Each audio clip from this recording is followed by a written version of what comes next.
Je vais essayer de faire ça rapidement, les amis. Alors, j'aimerais parler aux femmes, s'il vous plaît. D'accord? J'ai vécu un truc et on m'a dit une phrase, d'accord, qui m'a un peu choquée. Qu'un homme m'a dit un jour, il m'a dit en fait que quand je te vois, tu es une femme qui a tellement de potentiel. En plus de ça, encore, tu es servante de Dieu. Tu as tellement de qualités. Donc, si je me mets avec toi, je vais devoir être un père, je vais devoir être un leader, je vais devoir être un mari, je vais devoir être un chef, je vais devoir être un enseignant, je vais devoir être un pasteur. Oh my God, est-ce que je serai à la hauteur? Ça fait beaucoup de choses.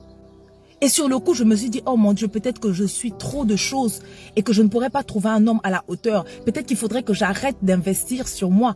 Et j'en ai parlé à mon Dieu. J'ai parlé à mon Dieu et il m'a donné un enseignement. Mais avant de me donner l'enseignement, il m'a donné une illustration.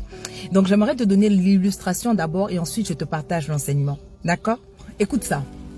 Vous savez, certains entrepreneurs commencent par exemple avec 50 000 francs.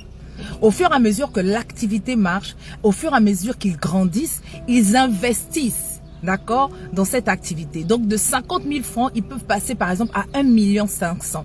Parce que voilà, ils ont agrandi le lieu, ils ont fait des modifications, ils ont fait des travaux, ils ont. D'accord?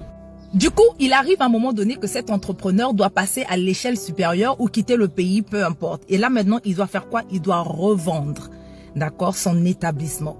Juste l'établissement. Et quand il va revendre l'établissement, est-ce que vous pensez qu'il va revendre l'établissement à 50 000? Il va forcément prendre en compte les 1 500 000 qu'il avait investi après. Il va forcément prendre en compte la charge de travail, le temps passé, les travaux effectués, l'aspect financier, etc., etc. Il va même prendre en charge la notoriété du lieu. Ah oui. Parce que le fait que l'endroit soit placé là et soit connu dû son travail, tout ça là va être pris en compte. Alléluia. Non, vous aurez déjà des acheteurs, qui vont venir et qui vont dire, mais non, ça c'est trop cher. Non, ça c'est pas à mon niveau. Mais non, ça c'est ceci, ça c'est ceci. Est-ce que vous pensez que cet entrepreneur va baisser ses prix? Il est bien vrai qu'il y a certains acheteurs qui vont se dire, ok, je laisse seulement ça comme ça, je vends ça seulement à tel prix.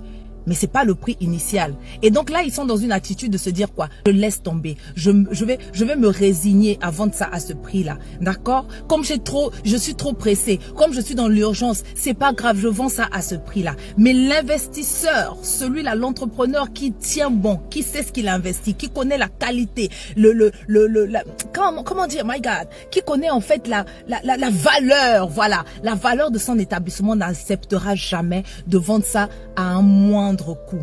Maintenant, écoute ça, l'enseignement c'est celui-ci. Je suis en train de parler à une femme ici qui est en train d'investir sur elle, qui se forme, qui médite la parole, qui sait ce que le Seigneur attend d'elle. Il y aura des hommes qui vont venir, qui seront comme des acheteurs, qui vont te dire en fait que ton établissement coûte beaucoup trop cher, qui vont te dire en fait de baisser le prix.